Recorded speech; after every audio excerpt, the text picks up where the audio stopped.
Hello buddies, welcome back to another important Smart India Hackathon video. I know all of you are busy with your idea submission process, trying to build an abstract, the idea description, how to draft your PPT better, your demo video, and a lot more stuffs. Okay, in this video, we are gonna break down every single thing that you need to know from an idea submission perspective and what an evaluator expects from you. Okay, in the previous videos, we talked about the winning prototype, the winning presentation, and all that you need that leads to this stage. Okay, and currently, the one-on-one sessions are also on fire. We have had around 50 one-on-one sessions so far, and we have not even dropped a rating below 5. Make sure to check it out. There, we are going to do a personalized one-on-one PPT mentorship from an evaluator perspective. And along with that, we have the mentorship also for the ideation phase. If you guys still need clarity about how to select a problem statement, how to draft a better idea, you can check out that as well. Both of these links are shared in the description. Make sure to check it out. And now, let's get into the video. So as you can see here, I've actually done a step-by-step breakdown that you would need to know in an idea submission process. Okay, before that, let me give this evaluation criteria rubric which I created. Basically, an evaluator psychology or what you would expect from your idea submission, from your PPT or a demo video, or what is the perspective they need. Okay, we have talked about the evaluation criteria from a PPT perspective and everything in detail in the previous video as well. But here, this is a chart kind of thing for you to analyze if you are doing everything correct or not. Okay, we're not gonna go for a step-by-step breakdown because I believe that this itself is a breakdown. If you have a look, you can understand. Let me give an example. Say for the tech depth, I have given a complete column that can give an analysis. Okay, so the winning strategy for that would be like having a best practice, doing the optimization, having code reviews. This is a process for you to build a proper tech stack or a proper tech architecture. Okay, this is a winning strategy that is more related to you rather than an evaluator. Okay, so what mistakes you can avoid? Poor code quality, no testing, security gaps. These are some mistakes you can avoid when you are building your MVP. Okay, now what is the low impact perspective? Say you are giving efforts but it is low impact. What it can be? Just keep leaving out with the basic functionalities, not trying to enhance it with good innovations. That is a low impact thing. Medium impact, okay, good code, I'm trying to give a better practice, but not up to the mark is what comes with the medium impact. So next comes the high impact. This is something that is going to align more towards you solving the problem. Okay, as you can see, advanced algorithms, performance, security focus. Let's give an example. There is this problem statement with respect to internships and stuff and all that is going to handle a lot of data. So what's important? Data security. That is the kind of perspective which you can have a high impact. Okay, I'm just giving a minute example, not that you have to give that for each problem statement or something like that. See what aligns more towards the innovation and can give a boost. Okay, so this is something like a judge's perspective for each evaluation criteria that would make sense. Okay, so make sure to have a check of this whole diagram. Use this as a backup research for you to analyze that have you done things correct or not. It's basically kind of a checklist kind of thing which you can check, but I'm not leaving just as that. I have created a detailed checklist document for you and I'll be sharing it in a Notion file. I'll explain it in the end. Before that, let me give a walkthrough of your idea submission process. Okay, field by field. I don't want to consume a lot of time just talking about what we've already talked earlier. Okay, so the first field they would have asked you the idea title rather than just putting your idea name. It may be say your problem statement name, it may be an AI backed internship program. So rather than just putting a blunt title, try to add something that would give value. Okay, rather than just putting like parking solution or revolutionary system, something like that. Rather than putting it common, try to add something impact. So basically, you all know my idea was about OTP authentication. So my title which I gave was, rather than just putting OTH, what I put was one stop solution to revolutionize authentication.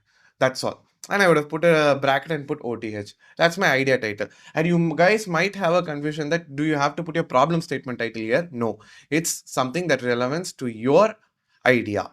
Okay, so you can draft it that way, and I think you have only 100 characters to insert that. Based on that, use it impactfully. You guys have AI along with you that can help you optimize that. Okay, but make sure the base is yours. Okay, so this is the first field, which is basically the idea title field.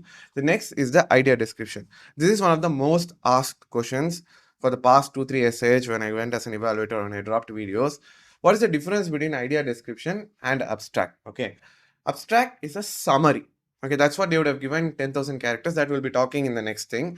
Idea description is something that should cover everything about your idea, but rather than too much complicating. It should be something that specifies what your solution is, what's the impact you're creating, how this solution is feasible, and what's the scalability of this. Okay, typically I would have broken down that. So the problem analysis can cover half of it, the proposed solution, the technical implementation process of it, the feasibility and impact, the innovation and research.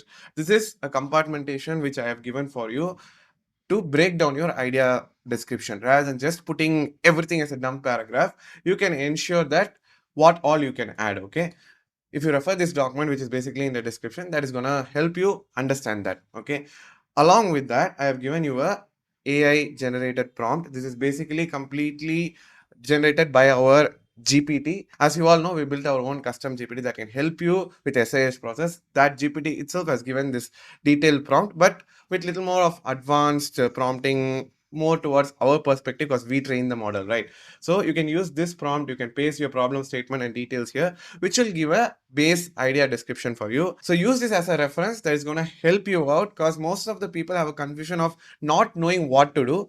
This will help you clear that confusion. So coming next is the abstract and summary. As you saw that we had 50,000 characters which you can put for the idea description, but for the abstract it's just 10,000 characters. So that when an evaluator comes and sees the abstract, he will get an overview idea of what you are doing. Okay, not a detailed breakdown. Keep that in mind. So basically you can have the problem statement context, what's basically the challenge, how you are solving it in short, maybe the base innovation, the major innovation thing which you are giving, that you can put, and then certain key points that would add more value, how it's going to be impactful in a short way, and then the feasibility expression. Okay, so basically that's what I would have given it here. Make sure to have a check for this also.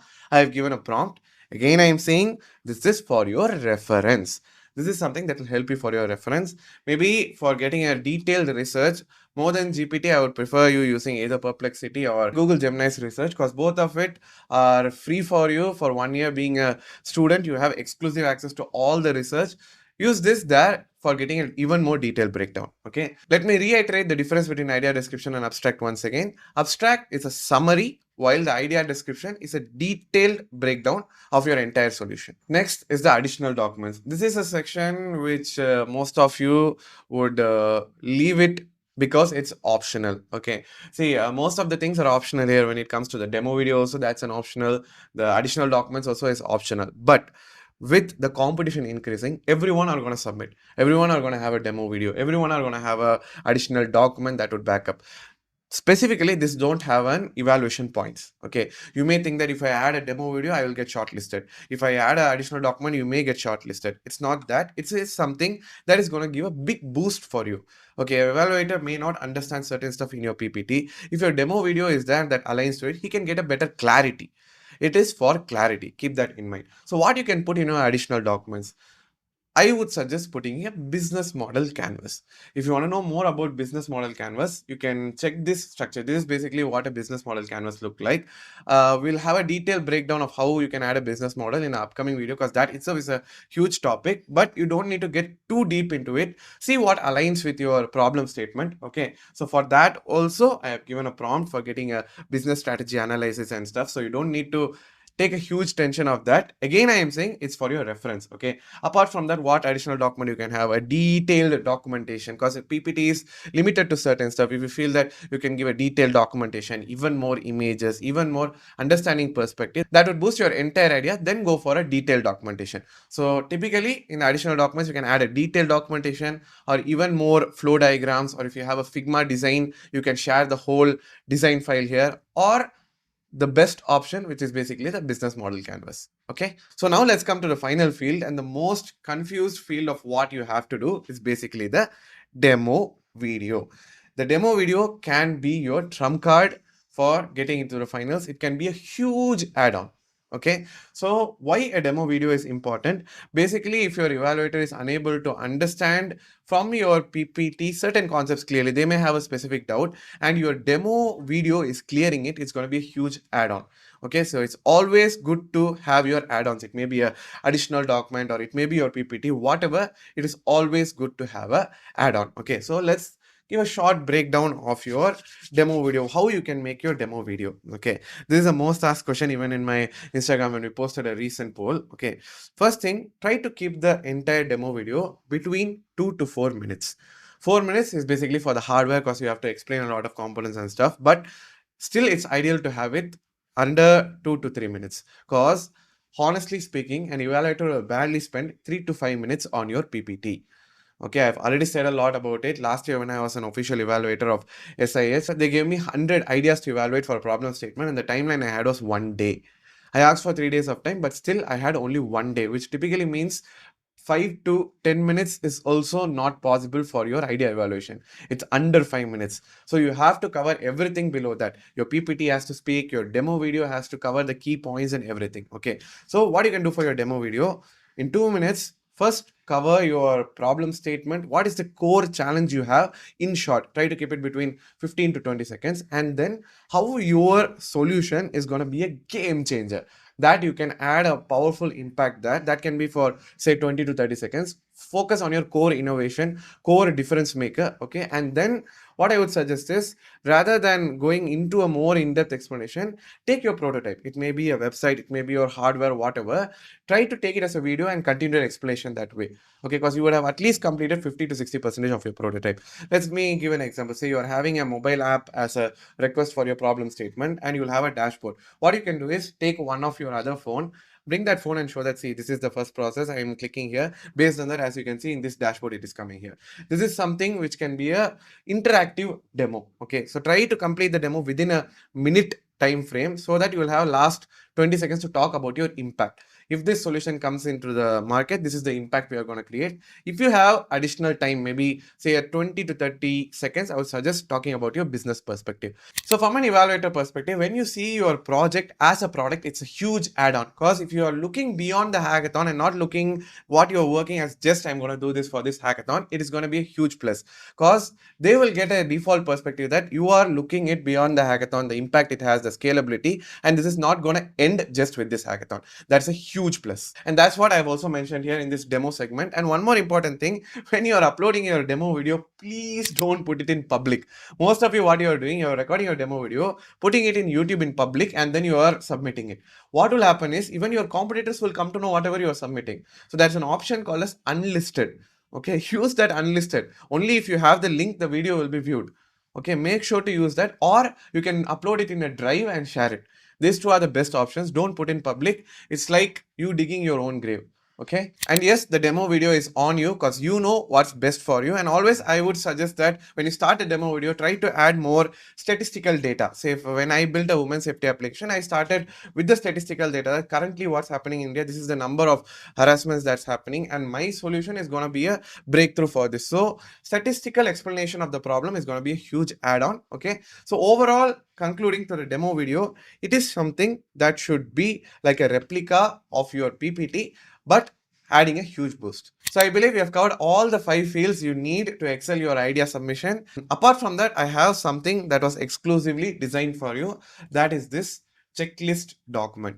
Okay, so in this checklist document, basically I've covered for each process. It may be your idea submission, idea description. Say you have created your idea description, you can see that have you covered this point or not, have you covered each point from here, because if you cover that, that's going to be a huge add-on. Okay, so basically what you have to do is, this document is there in the link and it's also in the comments. You have to just copy it to your Notion, so that how it will operate is that it can be operated this way. Say for the idea title segment, okay, I have done the maximum character count. My idea title is basically under this character count, so the description is this clear. This is one perspective. So let me go to the abstraction and summary checklist just to make you understand that why this checklist is crucial. Say concise summary written. Yeah, your summary, is it below 10,000 characters? Yes. So do you have a proper format? The problem, solution, impact, which was already there in the previous document. Is the key innovation mentioned? Do you have the technical feasibility inside the abstract? This is something that is going to be a huge plus for you, just that you can assure that you have everything ready before your submission. Make sure to have the full use of it. Apart from that, I've had a detailed breakdown even for the slides, a slide by slide breakdown for you to have a understanding that have you covered most of it or not, because this is completely evaluator backed insights. And sharing the news here, I'm also going as an official evaluator for Smart India Hackathon 2025. I'm not sure which problem statement I'm going to evaluate. I'm not sure which teams I'm going to evaluate, but I am honestly excited. And thanks for the love you have been showing so far. And I believe every single video we have created for you has brought some kind of an impact. Always remember, everyone here is a winner. There's no winner or loser concept because you have learned throughout this journey. Learning is very crucial. Okay. And yes, do make use of our Hunters Hackathon Assistant. I'm sure this is going to be a great assist for you in your upcoming hackathon journey. And apart from this, if you feel you need personalized mentorship with respect to the ideation phase or the PPT phase, make sure to check out our one-on-one mentorships, or we have both of this as a bundle. That is going to be a good assist for you, and I am there to support you. All the best for your hackathon journey. Until next time, signing off, Kamal Eldas.